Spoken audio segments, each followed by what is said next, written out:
Hi, this is Wendy from Knitters Brewing, and in this video I'm going to demonstrate Jeny Stayman's surprisingly stretchy bind off.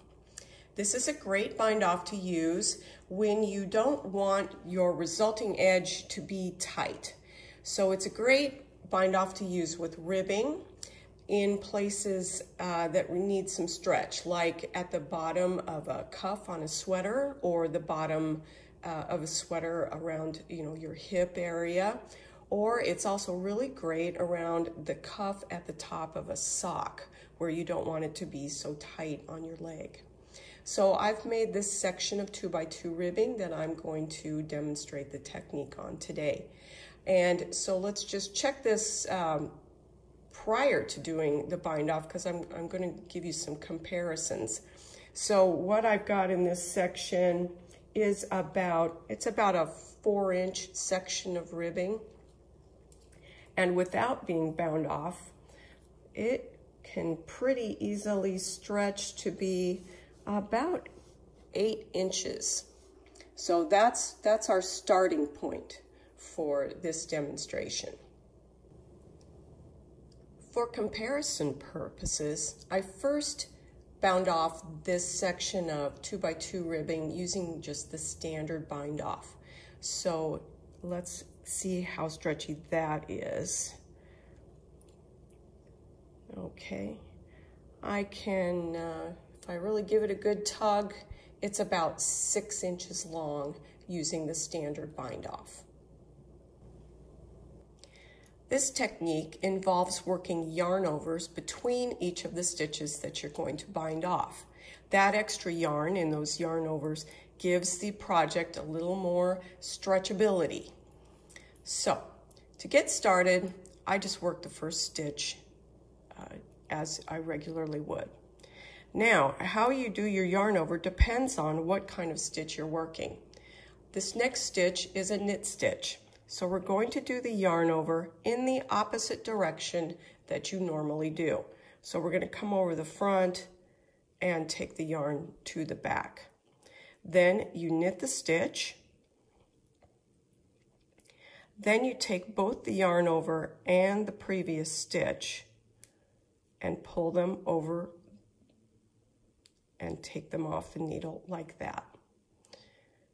Now our next stitch is a purl stitch.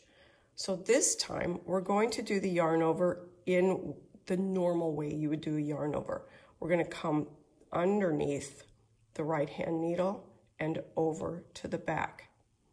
Then we're going to purl the stitch. And then again, we're going to bring both the yarn over and the previous stitch over the top of the one just worked. Okay, the next stitch is another purl stitch. So we can do that one again. It's the normal yarn over that goes under the right hand needle and over. Then we're going to purl the stitch. So we got to bring the yarn to the front,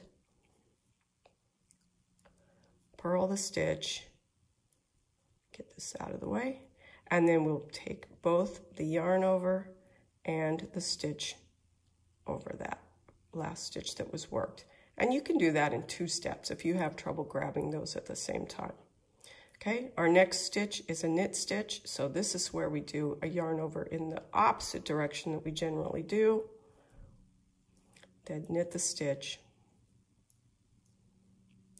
and pull these 2 stitches off. I'll do it individually. Well, no, I won't. It went through. Okay, one more knit, opposite, yarn over direction, knit the stitch, and take these off and over. You just continue that way until you get to the end of your piece. I'm going to go ahead and do that, and then we'll come back and do a stretchiness comparison. Here is the finished cuff that's done using this bind off technique. It looks very tidy. And now let's do the stretch test. If I give it a good tug, we're at about 7.5 inches. So almost as stretchy as it was prior to being bound off at all, and definitely stretchier than it was using the standard bind off. So that's all there is to doing Jeny's surprisingly stretchy bind off.